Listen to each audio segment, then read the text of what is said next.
Of this book, which I hope you'll have maybe seen, Mindful Communication, Speaking and Listening with Wisdom and Compassion. And first of all, thank you all for logging on this evening. It's just so wonderful to see you from so many different countries as well. And thank you to Yamba for being so welcoming and so open when we approached Katarina with this idea to hold these meetings or be part of the Yamba exchange with these topics that these chapters and authors that contributed to this book. She was so welcoming and so open. So thank you so much. And thank you to Teresa as representatives of the Yamba board. And thank you so much also to Maria, who's kindly offered to translate into Spanish for any Spanish speakers that this evening. Yeah. So yeah, I guess that most of you know Fritz and Yeti, we're from the editing team of this book. And yeah, and I'm just so excited to welcome Oren. I feel like I know you, Oren, because we've worked for so long on these texts. And I think Fritz first told me about this book in the first Christmas of lockdown and the idea to get it into English. And so really, it's a long time, these books coming into being, and it was finally published in April this year. And we were wondering how to publicize it a bit. The authors kindly,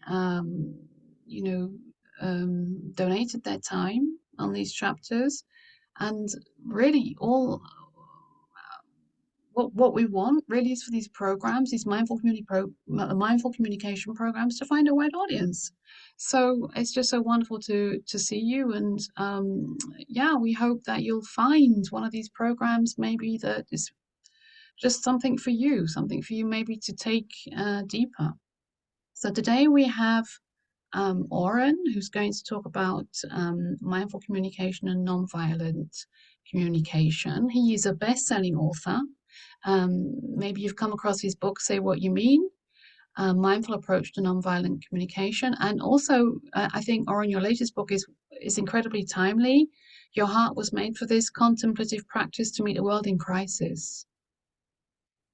And I think that's what we're really facing at the moment. And Oren is going to start before he introduces the landing practice with a moment of silence for the events of very, very sad and tragic events in the Middle East. Yeah, and just to maybe carry on with a very, very quick overview of the program.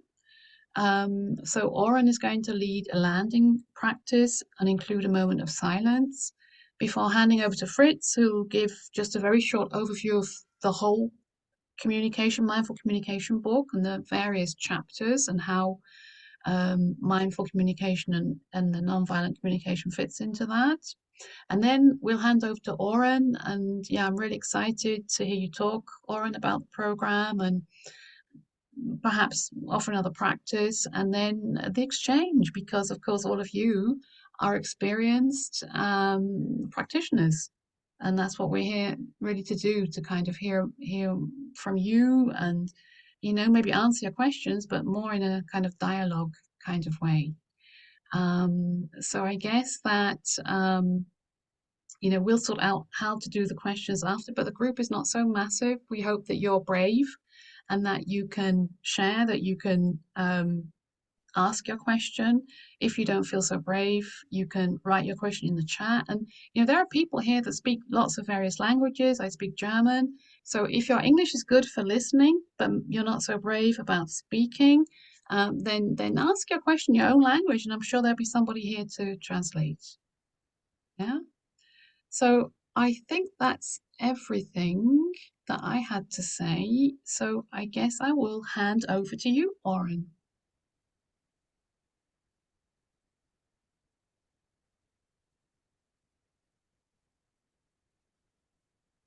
We can't hear We can't you. hear you yet. There we go. Thank you so much, Teresa, Victoria, Fritz, and Amba for hosting this event and inviting me. It's a real honor to be here with everyone. And I also want to convey regrets from my colleague Sietske and co-author of the chapter we wrote for this wonderful book, Mindful Communication, who's ill and so unable to join us today. So as Victoria indicated, I'd like to begin by inviting us into a moment of silence to honor the tragic loss of life that occurred in Israel on October 7th, and the ensuing war and the tragic loss of Palestinian civilian life that's unfolding right now. So if you'd like, I invite you to join me.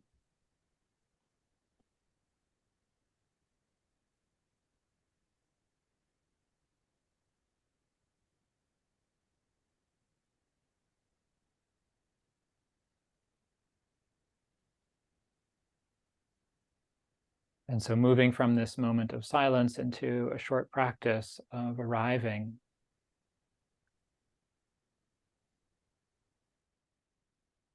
So you can close your eyes or lower your gaze, whatever feels supportive to you, to turn your attention inwards and connect more fully with your body, your feelings, all that's present for you right now. You might bring a little bit of attention to your posture, to the sense of alignment in your spine, feeling how the skeletal structure provides support, strength, and clarity to the body and mind.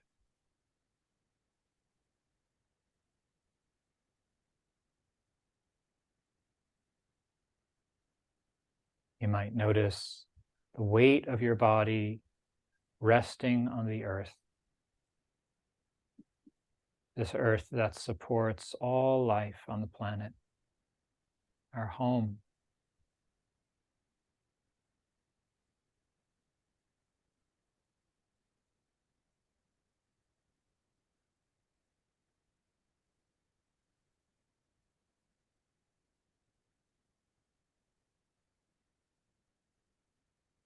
For some, it may be helpful to rest your attention lightly with the sensations of breathing in and breathing out.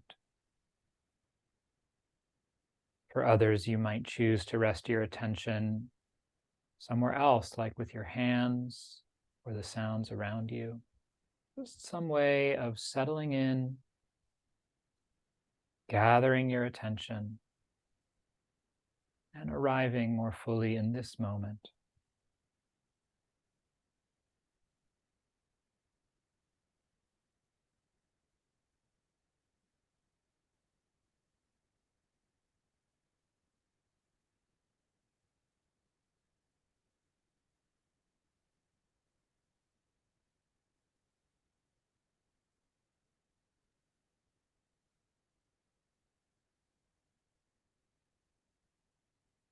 Returning to a state of balanced awareness is a natural process.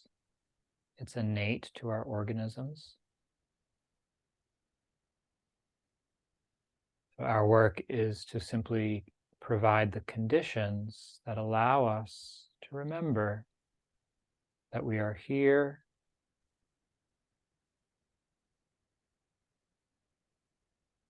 that this is the only moment we have to be alive,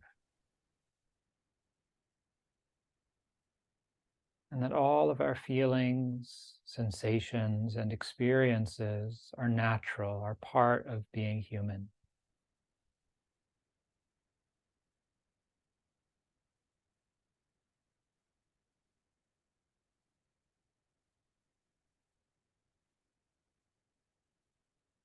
And it is by finding a way to acknowledge and honor the truth of our experience in each moment that we grow in wisdom, compassion, and freedom inside.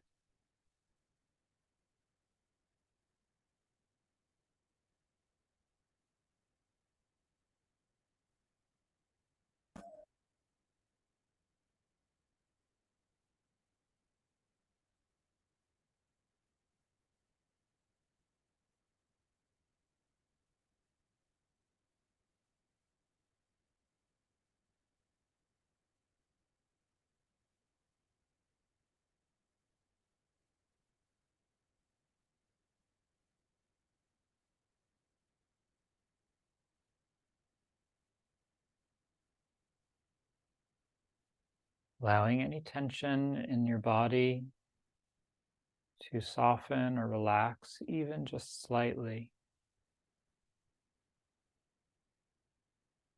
Relaxing the muscles in your face, around your eyes and your jaw. Relaxing the throat, your neck and shoulders. Inviting the tissues to lengthen, to be soft and supple.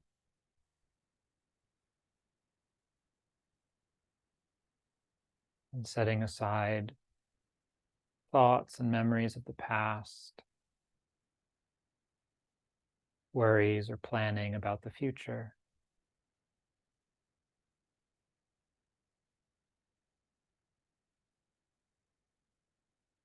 Just receiving this moment as it is.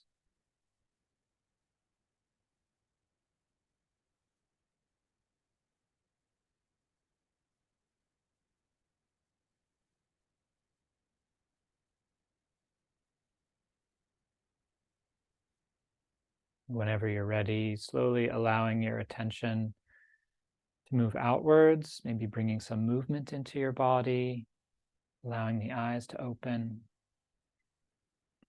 perhaps looking around the space where you are.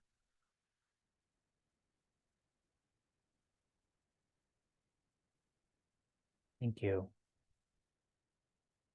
And so just an invitation as we move into the rest of our program here in our virtual space, as you listen to various people speaking, to see if you can maintain some awareness, some sense of presence and connection with yourself, even as you listen.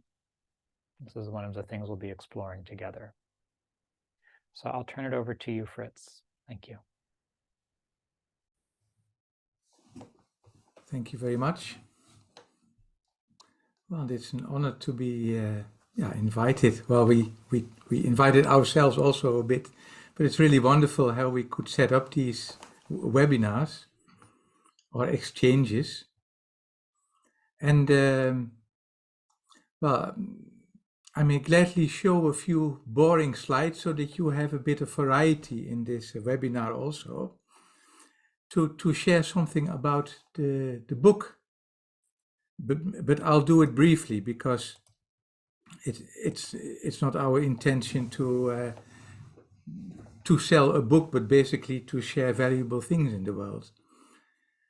But so I guess you can all see it now. So this is the book, the English version. Well, Victoria has already said something about the program. But now it started off actually that my wife Yeti and me, we've both had a long-term practice, and when I came back from the East, and Yeti from a different background, well, we noticed that it's much easier to practice mindfulness in a retreat or on a pillow than in communication. And then we started to dive into all kinds of mindful communication programs. And first of all, we published a Dutch book. I can show it here.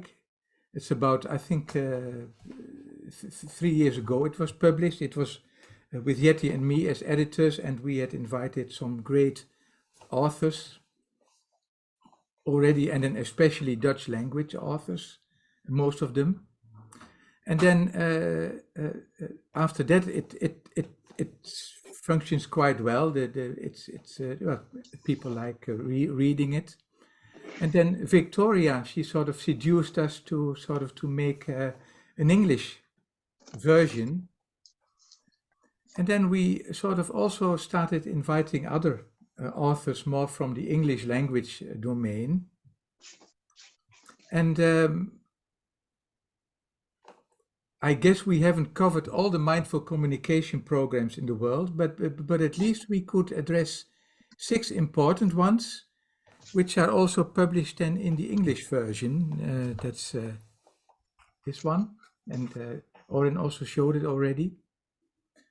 But so here are the 6 programs that we started to explore more, and that we invited experts in these programs, like a program on nonviolent communication. Well, that's with Oren and Sietske. I was very happy to ask my compassion brother Eric van den Brink, who is also familiar with the IMP program, for the Green Zone from Susan Gillis Chapman. But Susan Gillis Chapman, she has more or less retired, but we are very glad that Greg Heffron could be involved with Esther Hasselman and Chris Trani. A wonderful program on mindfulness and communication by Edel Max. A deep listening program by Rosamund Oliver and Chantal Bergers. And then also still open dialogue, which is also a type of communication program, but then especially used in mental health care with Russell Razak and Helene Watman, Kwok Wong and Olaf Galish. Well, and all these programs, they have a beauty. I could sort of make a comparison with a diamond with many little stones like, and some programs they emphasize a bit more on listening, the quality of listening, others a bit more on speaking, or still another one on mindfully communicating together as meditation, and the nonviolent communication, well, it will be addressed tonight, so I won't say anything about it. But all these programs, they have a beauty, and I'm very happy that this book is well, published also. And well, I feel also very glad to still show the picture, because Sietske is also here. So unfortunately she is ill, but still she's here in this picture. I know that she has a hard time now physically, but I'm quite sure that she will look at the webinar afterwards. And I'm also very glad and honored that Oren, that you're here. Wonderful. Well, you're already introduced by Victoria, but I might still share your first book actually, because Victoria has mentioned your new book already, but your first book, Say What You Mean. This was actually when I approached, or when Yeti and I approached Sietske for the Dutch version. Then I had just written your book, Say What You Mean, and I remember that I've given it to Sietske still, and she was very happy with it, because it really made a wonderful, deeper connection between the nonviolent communication, which is beautiful in itself already, and the practice of mindfulness. So I'm really glad that you were willing to be here tonight, and I may give the word to you, Oren. Then thank you very much.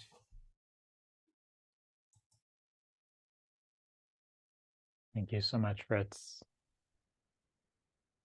I want to start again just by celebrating this wonderful little book, and by thanking you, Fritz, Yeti, and Victoria for publishing it, for editing it, for doing this tremendous amount of work of pulling together so many wonderful, profound practices and perspectives. So thank you, and it's a real honor to be included in this with my colleague Sietske. So I'd like to share some reflections with you about this practice of mindful communication as I understand and practice it, with the understanding that I think what we're doing in mindful communication is a very natural thing for us as human beings, and that there are many ways to arrive at and practice bringing awareness into our communication. So I want to start by offering a definition of communication and then of mindful communication. So what is this thing we do as human beings of speaking, listening, sending messages to one another? So all life communicates in some way, right? We know that even trees and plants will communicate with each other. I define communication as sending and receiving a message. So communication is about creating understanding. When a message that's sent is received accurately, understanding arises, and we have communicated. Mindful communication is enhancing that process with awareness. It's deliberately cultivating awareness to support the flow of understanding in our lives and in our relationships. So how do we do that? And how do we communicate more effectively?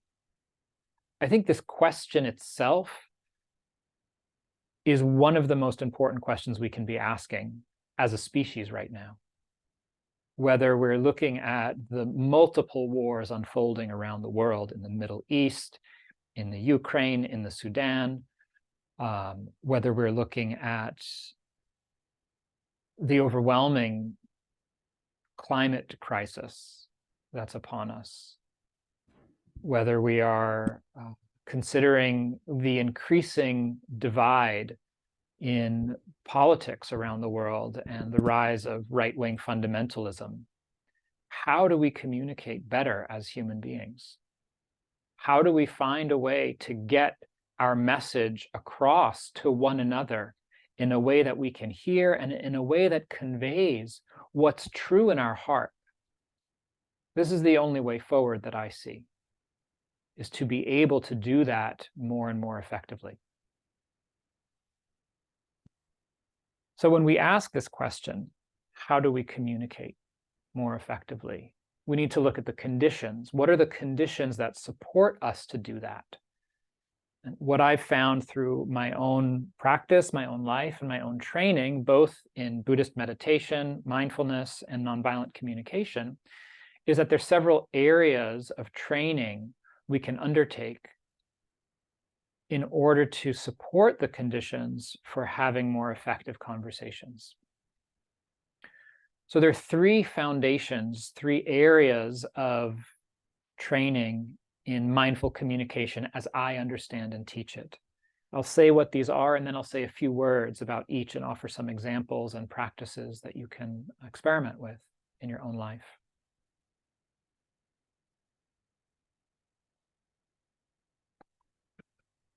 So the first is training ourselves in being present. This is the fundamental skill of mindfulness, of cultivating our innate capacity to be here in a balanced, non-reactive, and curious way as human beings. The second is to train ourselves to choose more helpful and clear intentions in our communication so that we're aware of where we're coming from and ensuring that that's going to support understanding rather than work against it. So presence, intention, and last, our attention. How are we paying attention? What are we focusing on? And this is one of the most overlooked skills and capacities, I think, that we have as human beings, is the choice of where to place our attention. So in communication and relationships, are we able to focus on what matters? And this is where the training of nonviolent communication comes in, which I'll say some more about. So let's take each of these one at a time. Training ourselves in presence. I invite people to learn how to lead with presence. This means that before anything else in a conversation, before what we want to say, how we feel, what happened, the outcome we're looking for, can we just show up? Can we just be here with the other person fully? Not planning what we're going to say next, not angling to get an advantage, but actually just showing up and negotiating what it is to be in contact and relationship with another human being. This is the prerequisite for having an effective conversation. It doesn't guarantee that we're going to be able to hear and understand each other, but without this, it's impossible to hear each other. because when we're not present, we're on automatic. We are operating from habit and living within the filters and bias of our own world. As soon as we become present, we open the door to connection, to really beginning to see each other, to becoming aware of our biases, to having the potential to step outside of them. And we can feel it. We can feel it when someone is really present with us. We know what it feels like to have someone give us their full attention, how nourishing that can be, how healing it can be, how reassuring it can be. And we can feel it when someone's not present, whether they're looking at their device, it's quite obvious, or if they're thinking about something else, waiting to get out of the conversation, not really interested. Someone can be looking you right in the eyes, and we can feel it if they're not actually present. We are that attuned as human beings. So, how do we lead with presence?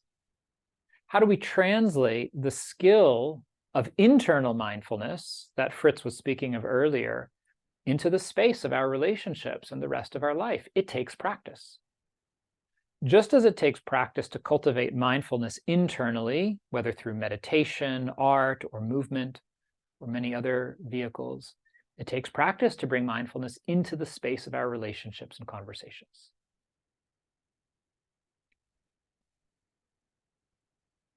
So this is a really essential insight, I think, to recognize first that we can be more present in our conversations and relationships, and second, that it takes practice. That because of so many conditions and habits and pressure in our world today, the pace of our life, the influence of technology, the distractedness, the fragmentation of our attention, trauma personally, intergenerationally, it can be difficult to be present. So we need to work at it. So there are many ways to do this.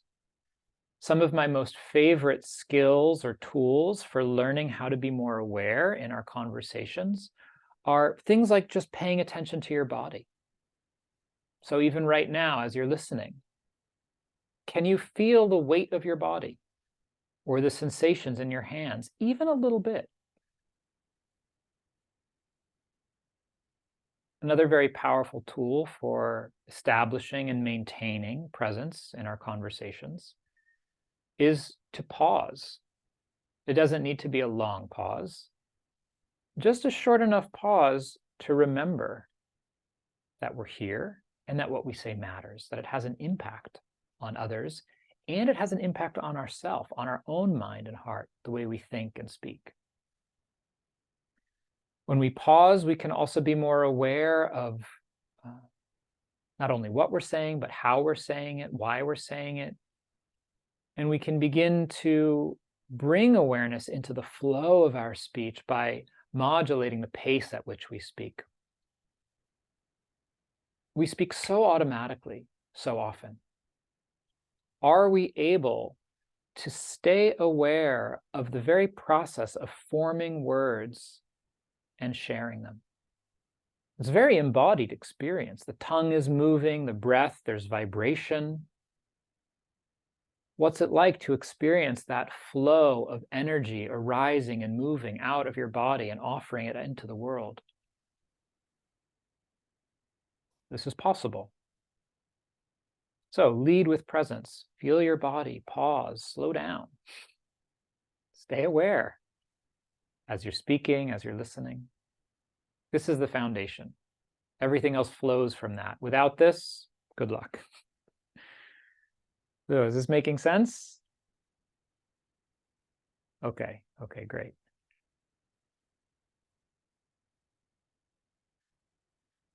So when we become aware, a whole nother avenue of practice opens up to us. One of the things that mindfulness reveals is our intention. So I define intention not as the outcome of the conversation. In English, sometimes we use this word intention to mean outcome, like my intention is to get you to increase the budget of my department. Or my intention is to have you apologize. That use of the word intention means outcome, my goal. That's not what I mean. When I say intention, I mean our inner motivation. Where are we coming from inside?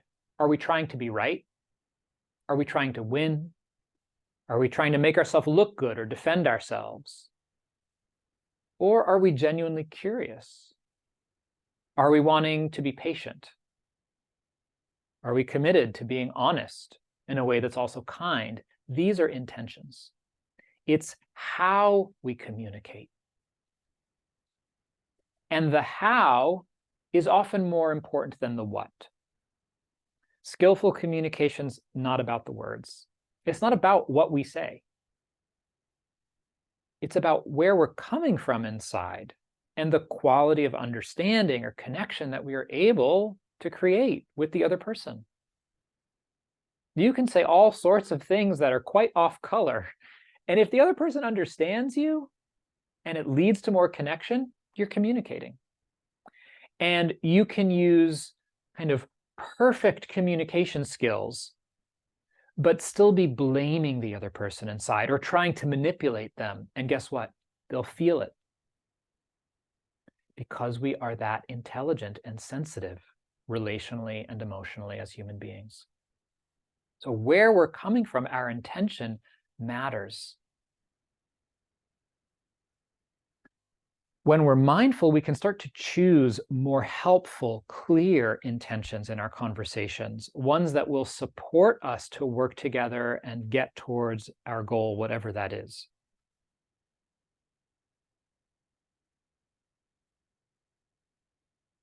So the default intention that I encourage people to practice, to train themselves to fall back on, is the intention to understand.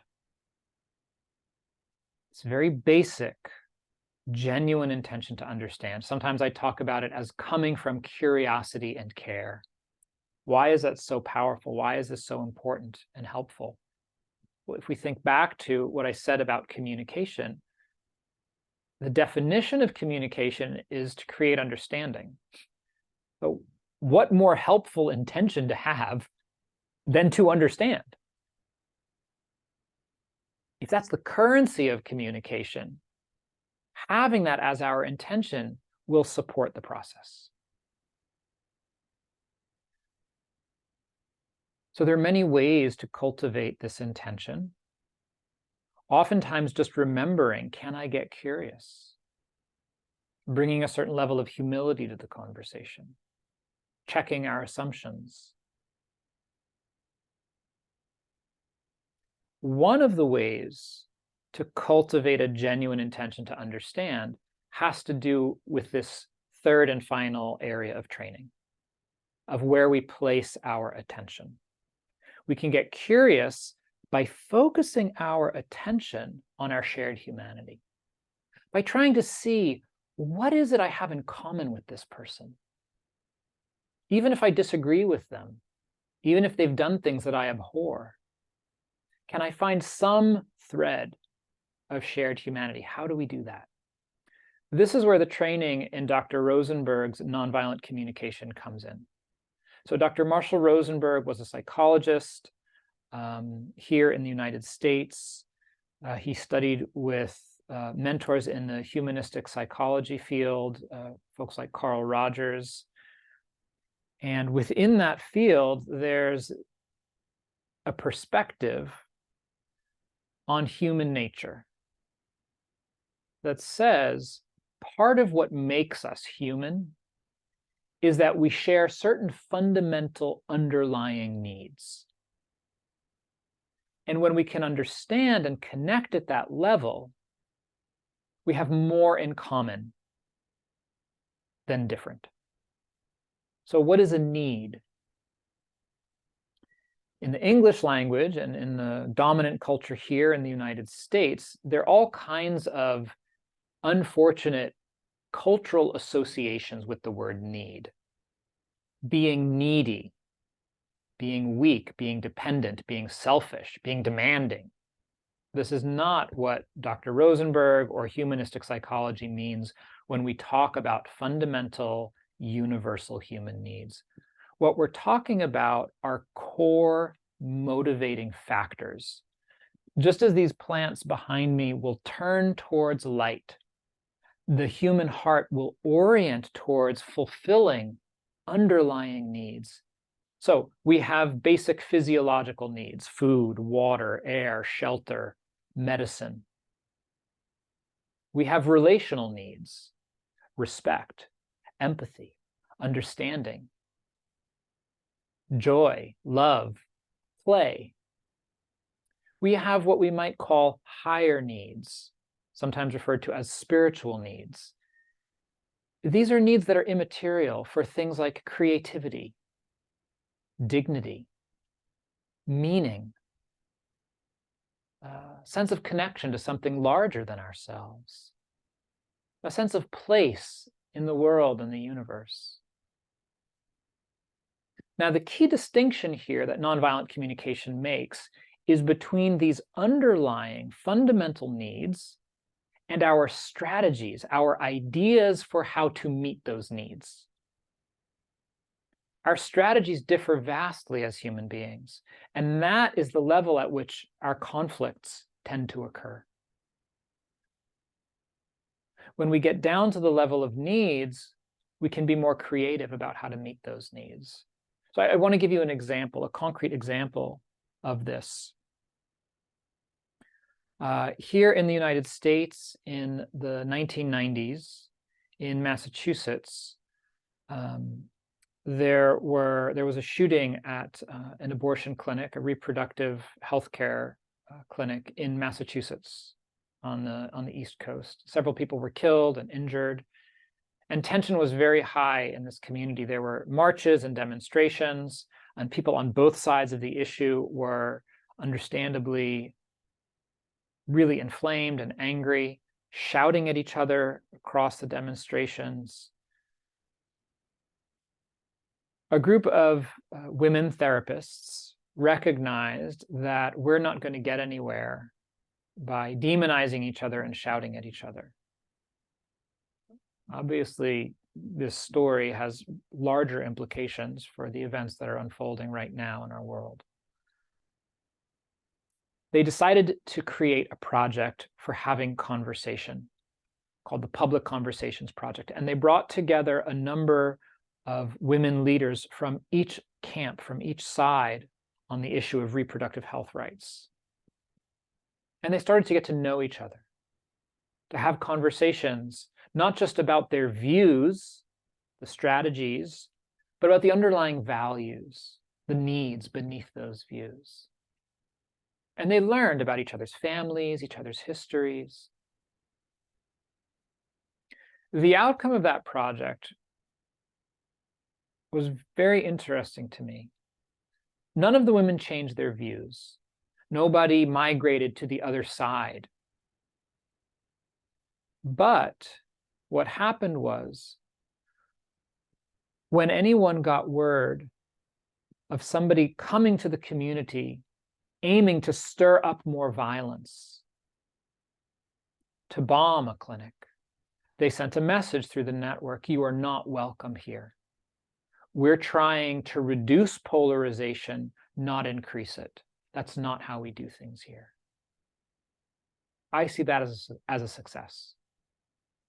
Because of the process of humanizing one another, not by agreeing, but by understanding the real values and legitimate needs underneath their positions, they were able to take a stand and say, we're not willing to use violence anymore to attain our ends, to meet our needs. That strategy is off the table.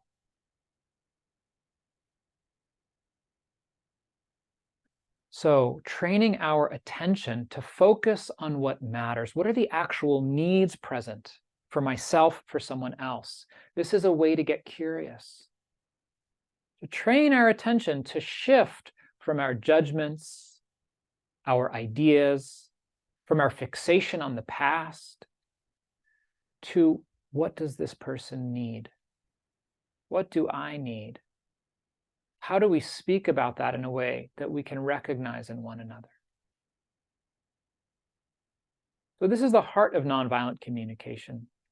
There's a training template that Dr. Rosenberg developed that helps us shift our attention and learn to speak and listen in ways that are more conducive to understanding. And this is the template that Sietske and I talk about in the book and provide practices for. And it's learning to focus on 4 different areas of our experience as human beings. And the first is being able to make clear observations of what happened, distinct from our interpretations, judgments, and evaluations. So a colleague of mine was driving in the car with her mom.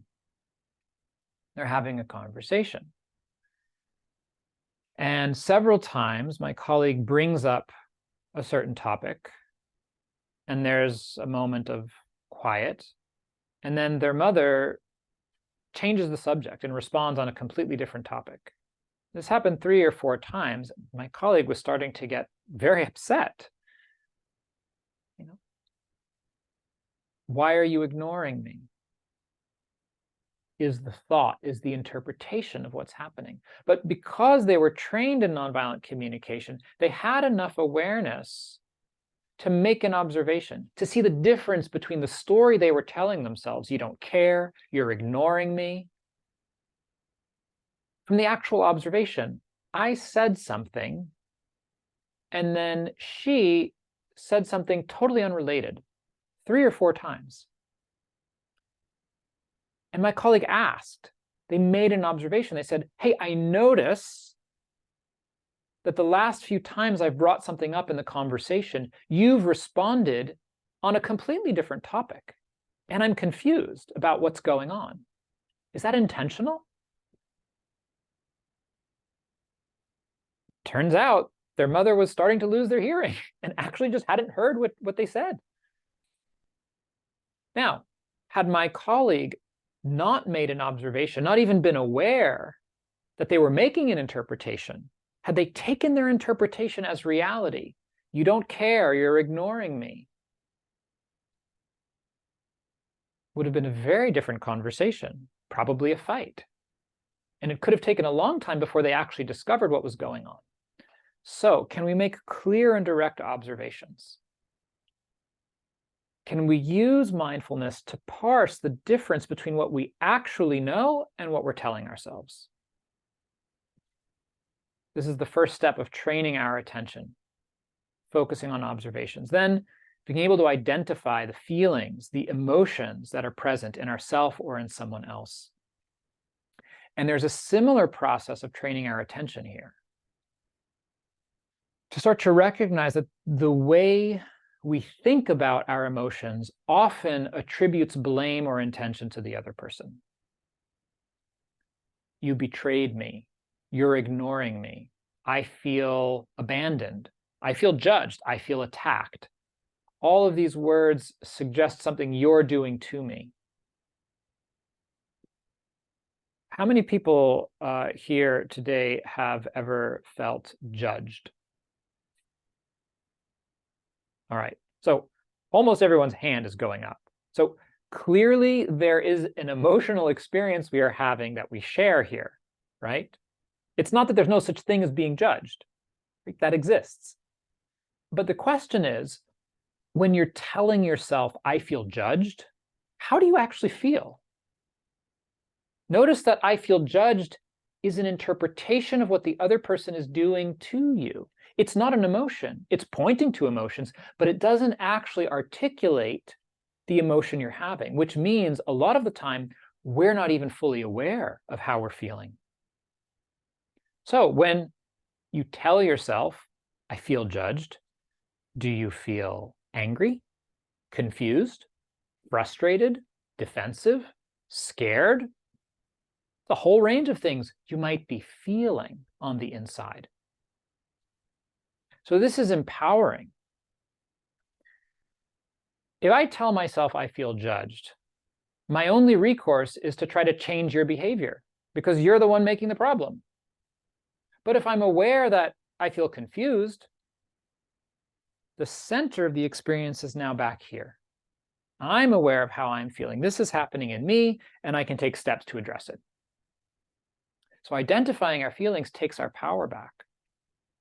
And it allows us to communicate what's happening in a way that the other person is probably going to find easier to hear. If I tell you I feel judged, you might defend yourself. I'm not judging you. What are you talking about? If I tell you that I'm confused and feeling a little bit defensive, there's nothing to argue with because I'm just telling you how I feel. So this creates a space for a different kind of conversation. We can apply this skill to how we listen. So when someone else tells us that they feel judged, we don't need to hear what their mind is saying. We can focus on what matters and hear what their heart is saying. Some needs aren't being met. And there's some difficult emotions coming up. So an observation, a feeling, and then our needs, what matters. In nonviolent communication, our feelings are information that point to our needs.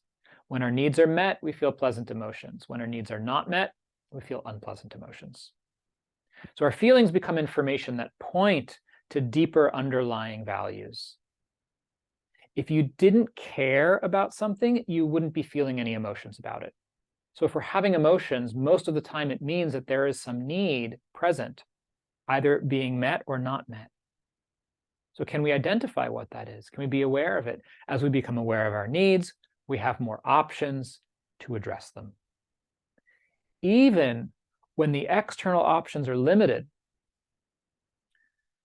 we can honor our needs by feeling them, by being in relationship to them. My heart breaks for what's unfolding in Israel and Palestine right now.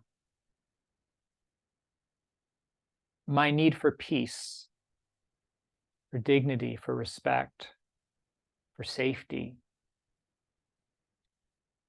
for my people and for the people in that region are not being met.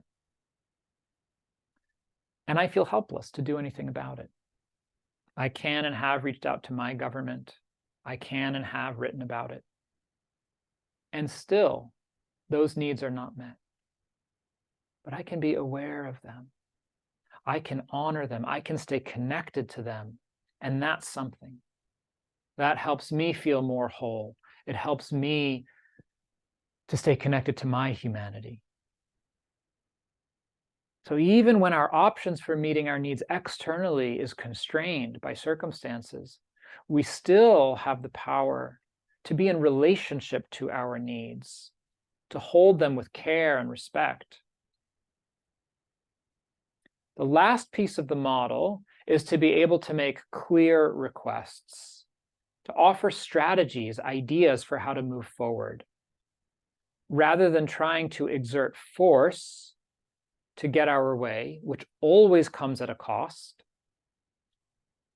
whether it's a cost in trust in the relationship, a cost in the quality of the outcome, or a cost down the road in revenge.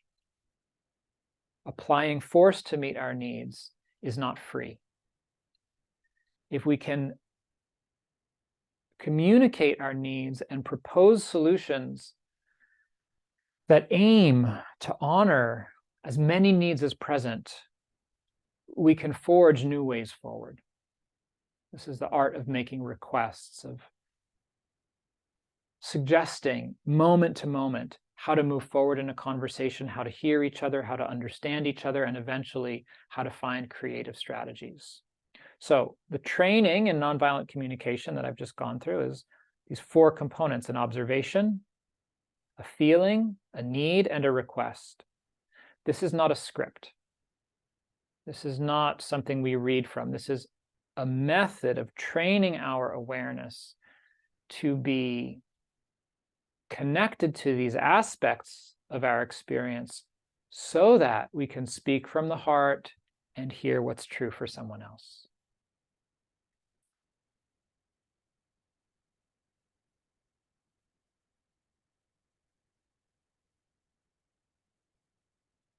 So we all have our challenges in our lives, personally and collectively.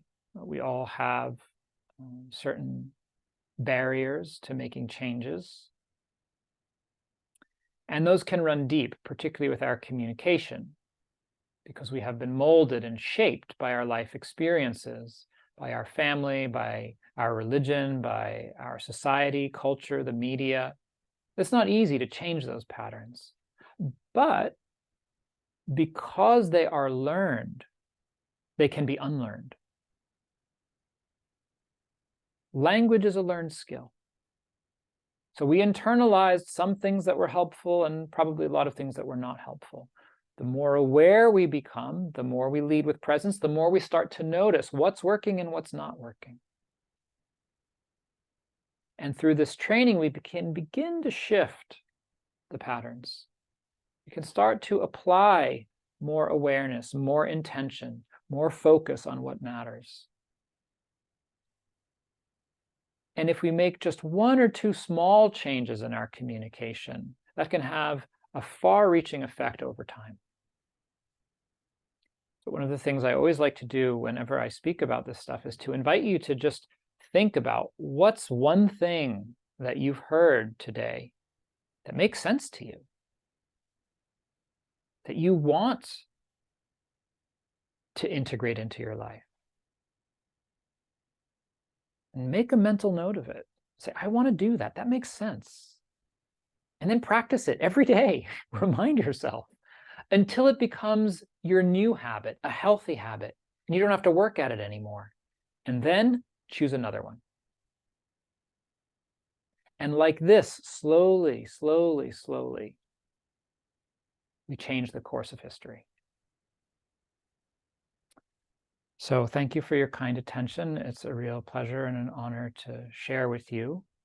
We're going to shift now into some time for questions and discussion. And as our gracious hosts mentioned, please don't hesitate to ask any question, including questions that are not quite fully formed, where you don't quite know what you want to ask, and we'll figure it out together. So you can, I think, type your question in the chat. You could probably raise your hand virtually in the meeting, and maybe one of our hosts can help moderate and just sort of call on folks. Maybe speaking about needs, shall we have a little break for toilet? 5 minutes? That sounds great. Thank you, Fritz. Yes, Yeah? let's take a little break. Yeah. So a couple minutes? All right.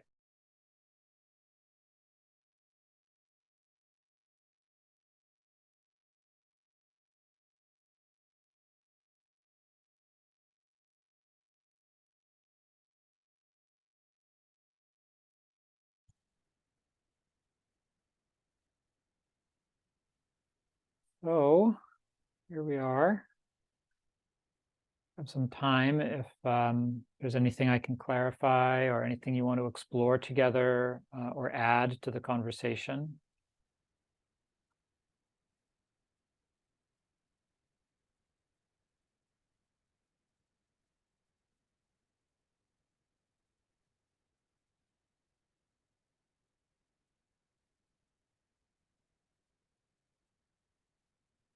We're just trying to keep an eye on anyone raising their hand or making a note in the chat.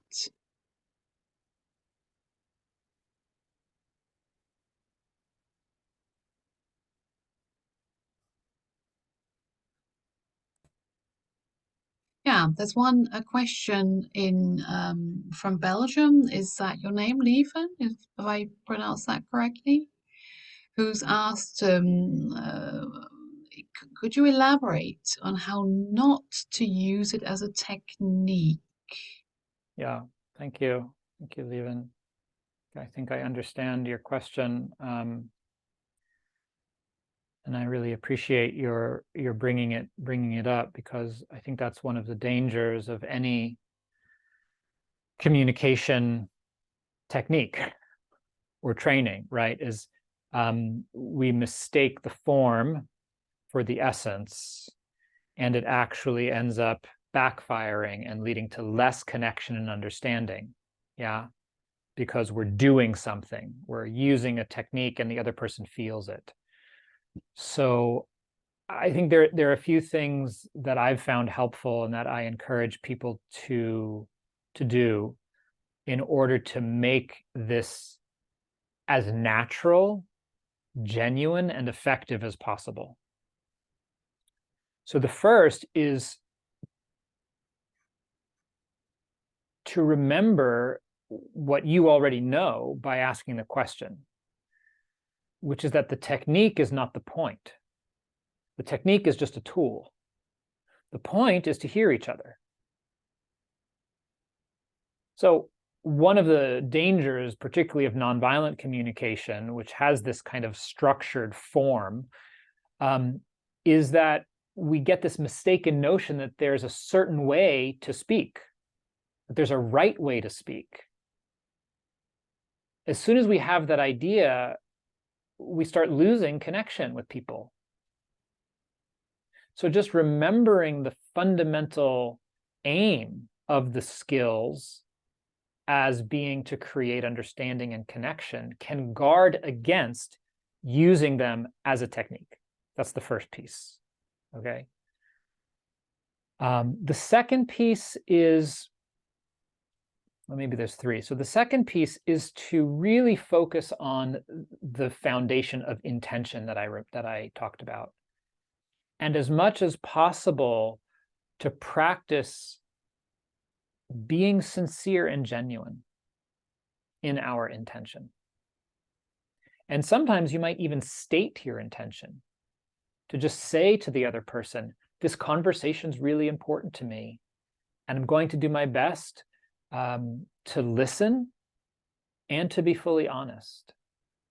And I hope you'll tell me if it feels like I'm not doing that at any point, because it's not my intention. So sometimes just naming where we're coming from can be helpful for the other person and to ourselves, to hold ourselves accountable and remind ourselves. So the more genuine and sincere we are inside, the less technique-y things will sound. That's the second tip.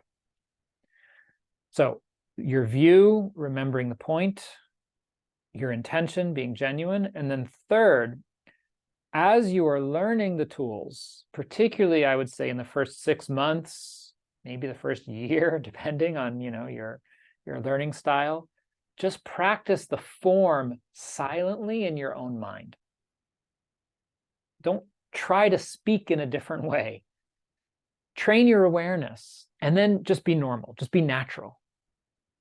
Let the technique be an internal process rather than a communication skill.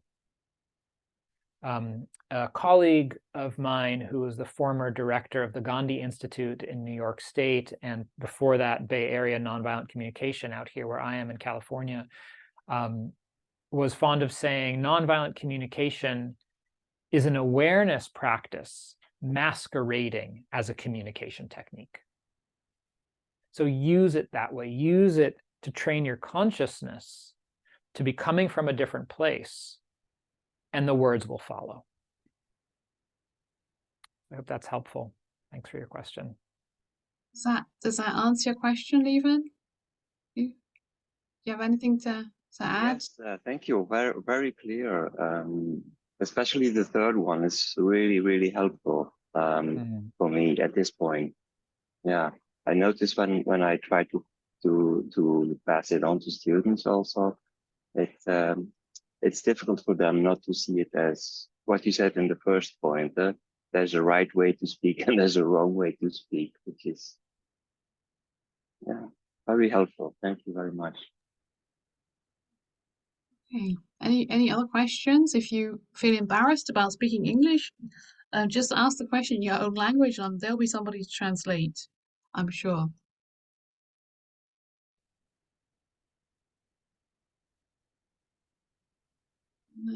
If there are no other questions coming up, I have a question, Oren. You talk in the book about and you and Sietske both talk in the book about how mindfulness really enhances this wonderful method that Marshall Rosenberg developed. Maybe you could say more about that, or at what point Sure. did you join the two? Yeah. Thank you. Your question reminds me of a conversation I had with Dr. Rosenberg that I talk about in my first book. So I started practicing mindfulness first when I was 19. I started meditating. And it wasn't for another 5 or 6 years that I learned of Dr. Rosenberg's work and started practicing nonviolent communication. And what I found from having been meditating for 5 or 6 years before learning nonviolent communication was that I was able very quickly to focus my attention on my feelings and needs, to make observations. Requests were harder, it took more time. But I had trained myself through mindfulness to recognize the difference between an observation and an interpretation. This is one of the heart of mindfulness, is to be able to observe experience as it is, and to identify the feelings and emotions in my body. And as soon as I learned the concept of needs, very readily I could sense in my own being what was important to me, because I had already opened up those channels of awareness through the mindfulness practice. And what I noticed was that others in the class were having a lot of difficulty, not everyone, but identifying a feeling or knowing what they needed. And as I started teaching, I noticed the same thing, that those who practiced mindfulness were able to sort out their internal experience much more readily. And so when one of the trainings that I did with Dr. Rosenberg, a retreat, at the end of the program, I had breakfast with him and his wife, and I was sharing with him this experience that I'd had and this observation. And I asked him what he thought about it. I said, I basically said, it seems like this is kind of a missing piece. Like, how can you identify your feelings and needs if you're not able to be aware first? And he looked at me and he said, I agree. I've been trying to figure out how to teach people to do that for years. And he said, maybe that's your job. Wow. So you actually got to know Marshall Rosenberg himself. He's Just a little bit. Yeah. Yeah. I mean, yeah, I had a few interactions with him, that being one of them. Wow. Yeah, thank you so much. Any other questions or something that's come up during Oren's presentation that kind of you've been thinking about? I think Katarina, I see your hand. Katarina. Yeah. Yes, Oren, can you hear me? Am I clear? Well, thank you. I was very inspired by your talk. And you talked about creating understanding. Now, creating understanding, the steps that you shared, I heard that it is, you emphasized connecting and bonding. And I also heard something that it doesn't matter what you say, the content. I agree that we will be carried by the connecting and the bonding. But when you cooperate, when you collaborate with people, we need that contact. We need that content, not only the contact. So why the hierarchy? Hierarchy. Yeah, I'm not sure I understand your question. And before going there, I'd maybe just love to clarify one or two things. I don't think I used the word bonding, and I would just want to clarify that, because I don't think bonding is always possible. Bonding is quite an intimate experience, and it's not relevant or appropriate in some situations. So the connection is always relative to the context. So in a professional context, there's one kind of connection. In a personal or intimate context, there's a different kind of connection. So just to clarify that piece, as I understand it. The second piece is, I wouldn't say that it doesn't matter what we say. I believe what I said was that skillful communication is not in the words. It's not about what we say. Not that what we say doesn't matter, but it's not the essential piece. So what we say does matter, of course, but the most fundamental piece is the connection and the understanding. So just to parse those out, what is the hierarchy you're hearing or referring to? Which hierarchy? I'm not clear what that is. Exactly what you just said. The hierarchy between words is in that the way we communicate, right. The awareness, the intention, the attention. Why do I say that's more important than the words? Well, I do believe that that is the basic. If that is not in order, people will not, you will not bring your content. People cannot hear you. You're not at service to people being able to listen, because my counterpart, my conversation partner might be more busy with the way I'm talking or the voice or whatever. So actually, this is the wave on which my content will reach the other person. What I sometimes experience is that in this field, we put content lower on the hierarchy. While if we go to organizations or we go to people that have to work on a result together, they need that content, because otherwise they are just, and that is why I use the word bonding, they're connecting. There is some good relationship coming from it, but that will be it. And that's also not enough. Yeah. Well, I mean, I love what you're saying, and I think I heard you answer your own question, right? As the why the how is often more important than the what, because the delivery can obscure the message, right? If it's coming in a harsh or difficult way. I think the reason I emphasize the hierarchy, and in my mind, and maybe I hear you saying this a little bit when you talk about the professional situations, it's not an absolute hierarchy. There are certainly contexts where what we say may be more important than how we say it. But the reason I emphasize it so much is partly related to Levin's question, which is I'm trying to counter the tendency we have to focus exclusively on what we say and to overlook the how and the why. So the reason I present things in that way is to try to correct from a certain distortion or bias that I find in the way most people come to communication training. And I think that the actual implementation of the skills needs to be context sensitive and done with intelligence to balance the present situation and what's actually going to be most useful. What is going to lead to understanding? Is it focusing on the language very, very carefully and specifically because it's highly charged or there's a history of misunderstanding? Or is the situation going to be one where creating that sense of connection and trust is paramount first? How does that land with you? Yes, it lands well.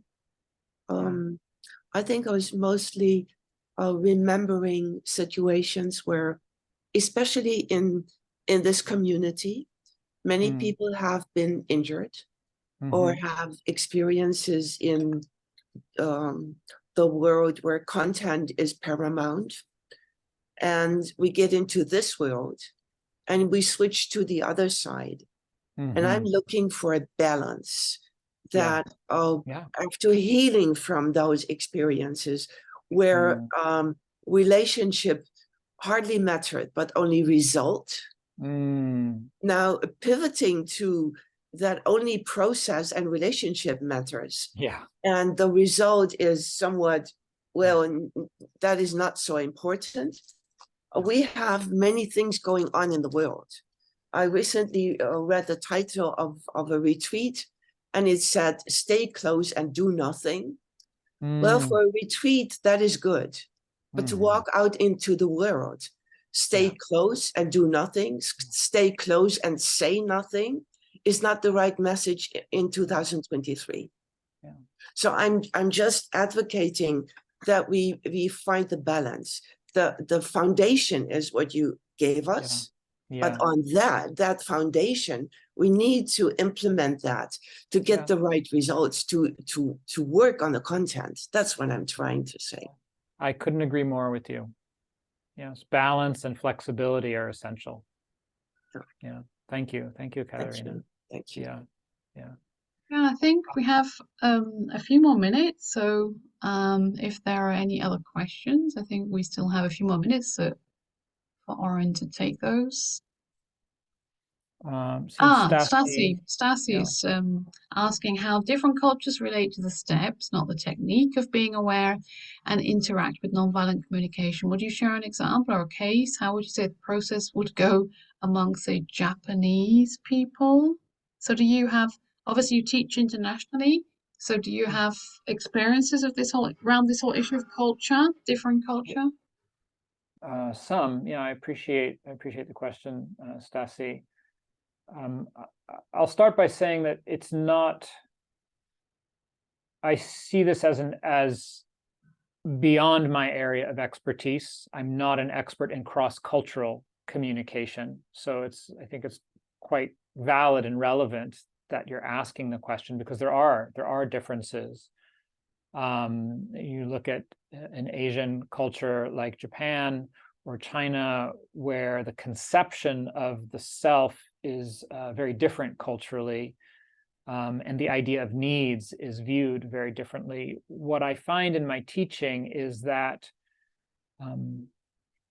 most people alive today experience challenges emotionally and psychologically to identifying and honoring their needs. That's a universal. What those challenges are differ. So for people in Europe and North America, there's often a sense of I'm being selfish, or I'm not allowed to have needs because fill in the blank of the conditioning.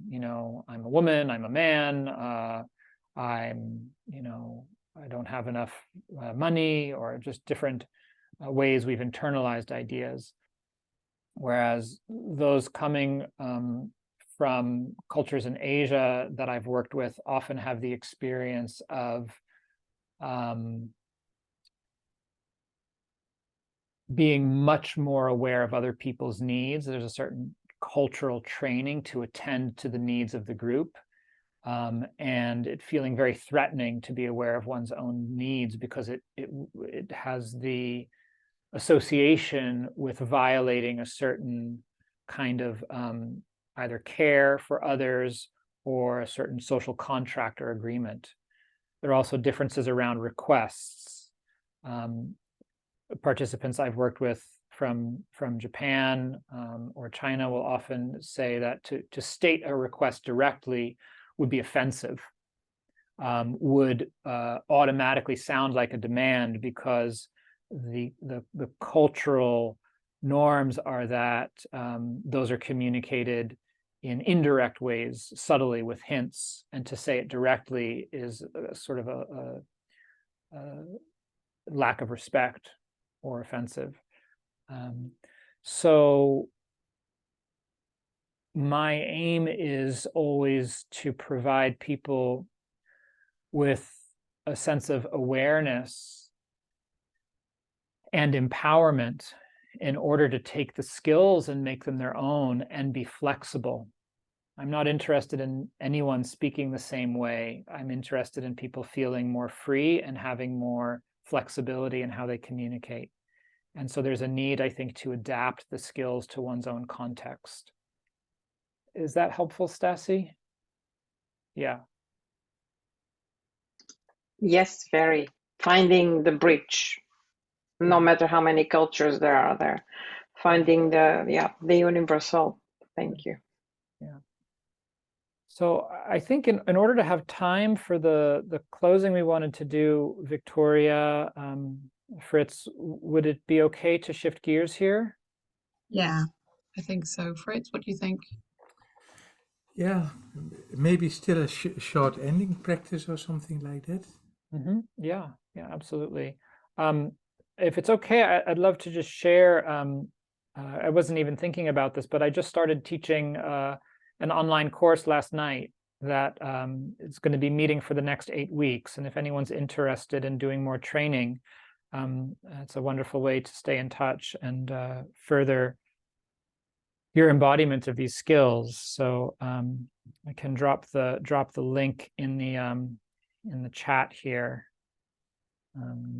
The timing probably is not great for Europe, but we record all the sessions and then they're available afterwards. So put it on the post if people will want to look afterwards. I'll put it on the post that announced this webinar. Wonderful. So don't bother if it is not in your copy. I will do that. Great, thank you, Victoria. And I shall add still your latest book also in the little PowerPoint I had, like, and thank you. I'll send it as a PDF to the Iamba also, so that they can have a look, and also the website of you and Sietske still for more information on the nonviolent communication. Yeah. I already promised in the chat that the PDF and the slides will be on the Iamba website.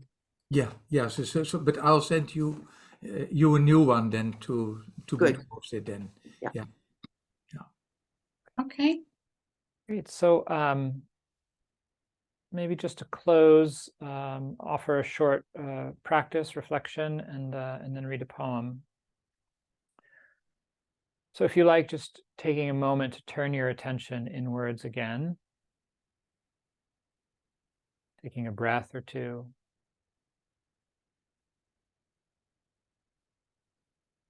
And just sensing what's most alive inside you right now. Feeling some intention or inspiration, something else. And having spent this time together, this morning, this evening, what's one specific thing you would like to do in the next 24 hours to follow up on what you heard or learned today? It's one specific thing you'd like to do in the next 24 hours to follow up on something that was meaningful for you in our session.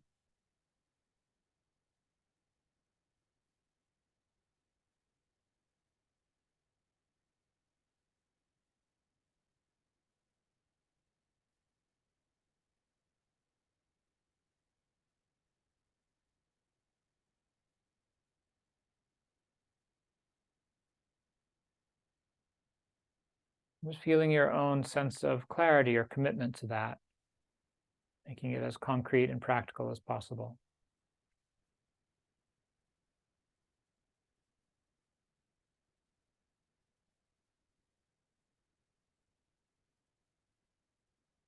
I'd like to close with a poem. I actually have 2 poems, but I don't think there'll be time to read both.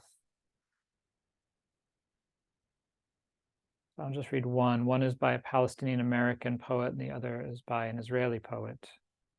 I think I'm just going to read this poem by Naomi Shihab Nye called Kindness. before you know what kindness really is, you must lose things. Feel the future dissolve in a moment, like salt in a weakened broth. What you held in your hand, what you counted and carefully saved, all this must go, so you know how desolate the landscape can be between the regions of kindness, how you ride and ride, thinking the bus will never stop. The passengers eating maize and chicken will stare out the window forever. Before you learn the tender gravity of kindness, you must travel where the Indian in a white poncho lies dead by the side of the road. You must see how this could be you, how he too was someone who journeyed through the night with plans and the simple breath that kept him alive.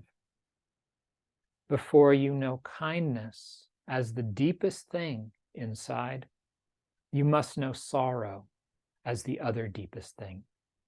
You must wake up with sorrow. You must speak to it till your voice catches the thread of all sorrows and you see the size of the cloth. Then it is only kindness that makes sense anymore. Only kindness that ties your shoes and sends you out into the day to gaze at bread. Only kindness that raises its head from the crowd of the world to say, "It is you I've been looking for," and then goes with you everywhere like a shadow or a friend.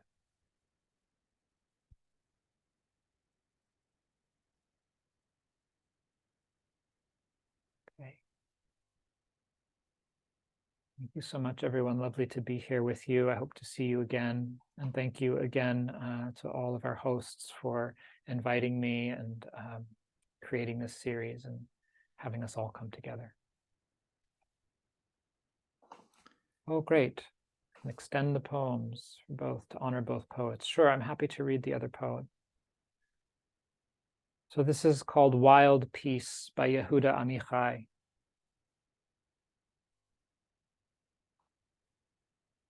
Not the peace of a ceasefire, not even the vision of the wolf and the lamb, but rather as in the heart when the excitement is over and you can talk only about a great weariness. I know that I know how to kill. That makes me an adult. And my son plays with a toy gun that knows how to open and close its eyes and say, "Mama." A peace without the big noise of beating swords into plowshares, without words, without the thud of the heavy rubber stamp. Let it be light, floating like lazy white foam. A little rest for the wounds. Who speaks of healing? And the howl of the orphans is passed from one generation to the next, as in a relay race. The baton never falls. Let it come like wildflowers, suddenly, because the field must have it. Wild peace.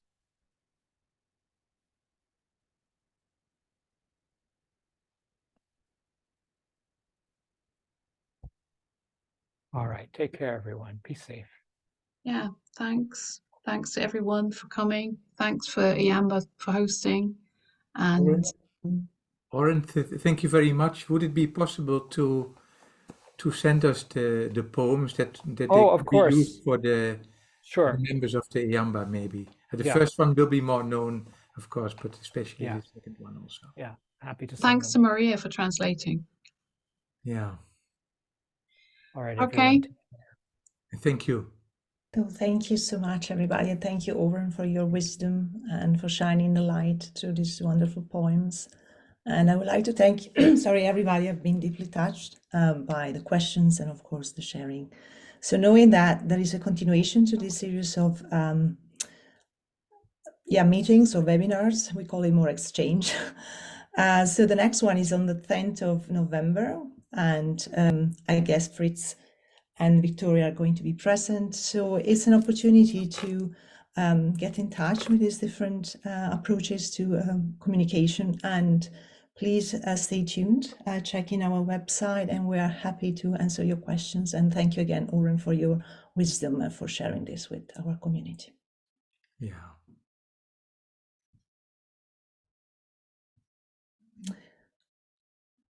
So if Katarina would like to add something, otherwise, until next time. I would like to draw your attention to the chat where I put the link for the upcoming events. And then I really welcome you. Thank you for being here, being together in this community. Thank you. Thank you.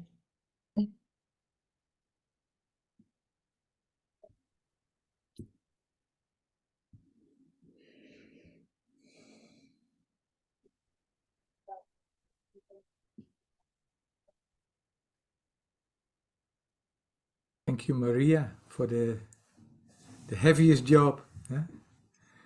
Sorry, I forgot, Maria, to mention that, but Okay, I don't know, Fritz, are you going to be here for the 10th? Are you also here for the 10th? Or was that one of the that you're okay, that's fantastic. Okay, Yeah. you and Yeti. Okay, so thank you so much. Bye-bye. And I'm looking forward to seeing you again. Maria. Maria. I still have one Yeah. question for Yeah, we hear you now. We hear you now. Oops.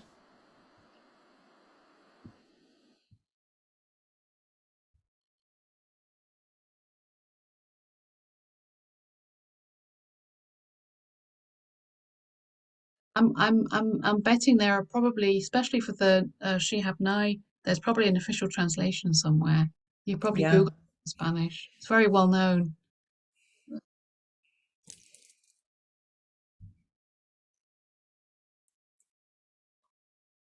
Find it. Okay. Wonderful. Okay.